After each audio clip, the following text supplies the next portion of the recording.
విజయవాడలో మళ్ళీ బుడమేరు టెన్షన్, ఆందోళనలో జనాలు. ఇప్పుడిప్పుడే వరద పరిస్థితులు కుదిరి పడుతున్నాయనుకుంటున్నారు. జనాలు ఊపిరి పీల్చుకుంటున్నారు. అంతలోనే మళ్ళీ టెన్షన్ స్టార్ట్ అయింది. బుడమేరుకు మళ్ళీ వరద ఉధృతి పెరిగింది. ఇది ఇప్పుడు ఆందోళన కలిగిస్తోంది. తెలంగాణలోని ఖమ్మం జిల్లా, ఎన్టీఆర్ జిల్లాలో వర్షాలు పడుతున్నాయి. ఆ వాన నీటి ప్రవాహం బుడమేరులోకి చేరుతోంది. దీంతో కాస్త ప్రవాహం వేగం పెరిగింది. ఇప్పుడే పరిస్థితులు కుదిరి పడుతున్నాయి అనుకునే టైంలో బుడమేరు వరద వణికిస్తోంది.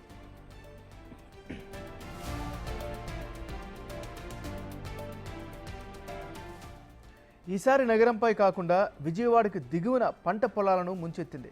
పలుచోట్ల గండ్లు పడి ఆ నీరంతా ఏలూరు కాలువలోకి, సమీపంలో పొలాల్లోకి చేరింది. మరోవైపు ఎగువ నుంచి వచ్చే ప్రవాహాన్ని బుడమేరు కాలువ ద్వారా కొల్లేరు వైపుకు వదలకుండా బుడమేరు డైవర్షన్ ఛానల్ ద్వారా కృష్ణానదిలోకి మళ్లిస్తున్నారు. అయితే బీడీసీకి కూడా 3 చోట్ల గండిపడగా ఒకదాన్ని యుద్ధ ప్రాతిపదికన పూడ్చారు.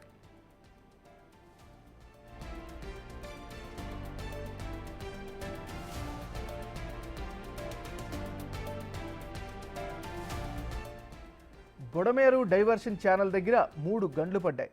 కవులూరు, ఇబ్రహీంపట్నం, ఏలప్రోలు సమీపంలో ఈ గండ్లు పడ్డాయి. ఈ వరదను సింగనగర్ వైపు మళ్లకుండా కృష్ణానదిలోకి కలుపుతున్నారు. బుడమేరు డ్రైన్కు నీళ్లు రాకుండా అధికారులు చర్యలు తీసుకున్నారు. మంత్రులు నారా లోకేష్, నిమ్మల రామానాయుడు, మాజీ మంత్రి దేవినేని ఉమామహేశ్వరరావు, ఎంపీ కేశినేని శివనాథ్, ఎమ్మెల్యే వసంత కృష్ణప్రసాద్ పనులను పర్యవేక్షించారు.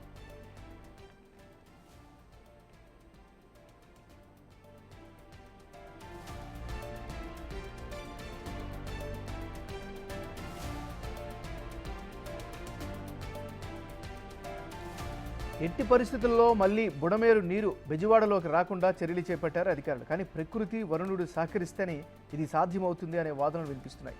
ఏది ఏమైనా అధికారులు, సిబ్బంది అప్రమత్తంగా ఉంటేనే ప్రమాదం పొంచి ఉండదు అనే టాకు బలంగా వినిపిస్తోంది.